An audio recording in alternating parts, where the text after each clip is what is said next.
আল্লাহ বলেন ফাইন যাকারানি ফি নাফসি যাকারতুহু ফি নাফসি।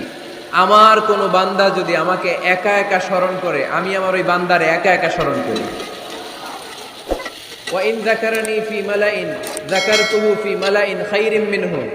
আমার বান্দা যদি আমাকে একা একা স্মরণ না করে, এরকম মহা সমাবেশে স্মরণ করে, আমি আল্লাহ আমার আরশের উপরে এর চাইতেও বড় সমাবেশ ফেরেশতাদেরকে নিয়ে তৈরি করে তখন আমার বান্দাকে মহা সমাবেশে স্মরণ করি। এখন আমরা মহা সমাবেশে আল্লাহকে স্মরণ করতেছি না? আরশের উপরে এর চেয়েও বড় মহা সমাবেশ করে আমাদেরকে স্মরণ করতেছে কে? ওয়া ইন তাকাররাবা ইলাইয়া বিশিবরিন তাকাররাবতু ইলাইহি যিরাআন। আল্লাহ বলে কোন বান্দা যদি আমার দিকে এক বিঘত আসতে চায়, আমি আমার বান্দার দিকে এক হাত এগিয়ে যাই। ওয়া ইন তাকাররাবা ইলাইয়া যিরাআন তাকাররাবতু ইলাইহি বাআন। আমার বান্দা যদি আমার দিকে এক হাত আসতে চায়, আমি আমার বান্দার দিকে দুই হাত এগিয়ে যাই। ওয়া ইন আতানি ইয়ামশি